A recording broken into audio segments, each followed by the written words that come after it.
So yesterday we talked about digital ID and how digital ID could be forced upon us and used against the citizens of both Canada and the UK.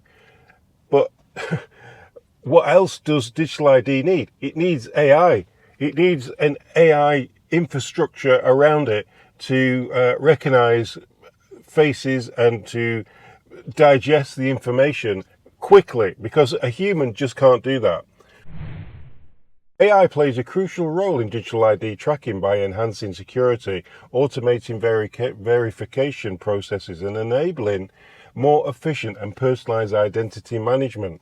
It helps in verifying identities, collecting fraud, and managing access to digital resources.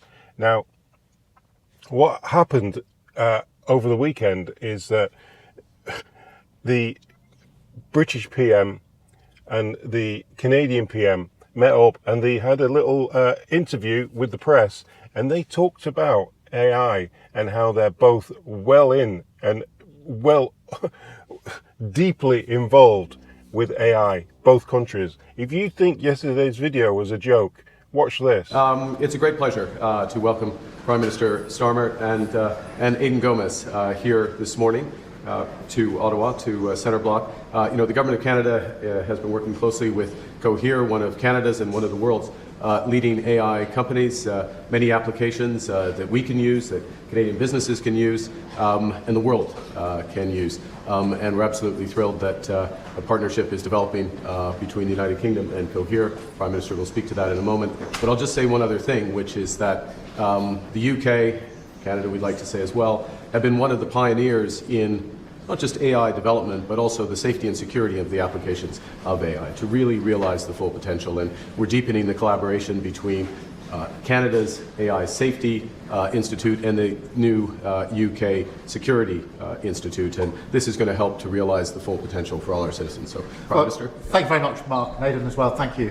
I think this really symbolises the joint work we can do together on what is a really important next frontier, AI tech, and the transformation that is going to be brought around in this relationship and what we can do, whether that's the delivery of government services, public services, infrastructure, energy, you name it.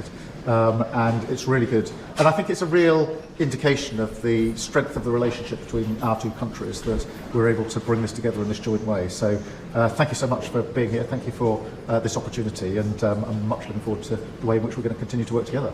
There you go. You see, they are deeply involved with AI. And like I said before, AI is what will drive the digital ID.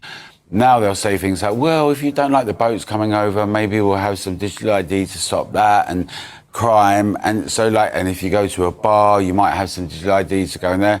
So they're really trying to appeal, not like with a mandatory way, but we have to ask ourselves a question: how much of the state control our data, information about us, facial recognition in retail and outlets, and in an array of areas?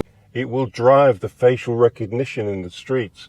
It will, like, if you've used all your credits up, you might not be allowed to go to a certain town. Or you might not even be. What happens if they do AI with 15-minute cities? I know, it's another conspiracy. It's a conspiracy.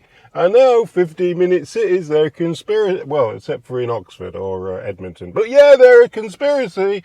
Yeah, except for in Australia maybe. But yeah, they're definitely a conspiracy, except for the places where they're implemented. Yeah, that's when, yeah. But other than that, they are a conspiracy, yeah. Bit like digital ID. That's a conspiracy. Oh no, the government wouldn't bring in digital ID and use it against the citizens now, would they? What we can do, whether that's the delivery of government services, public services, infrastructure, energy, you name it. No, oh no, that would never happen, would it? No. Watch this space. We're super excited to be partnering with both governments.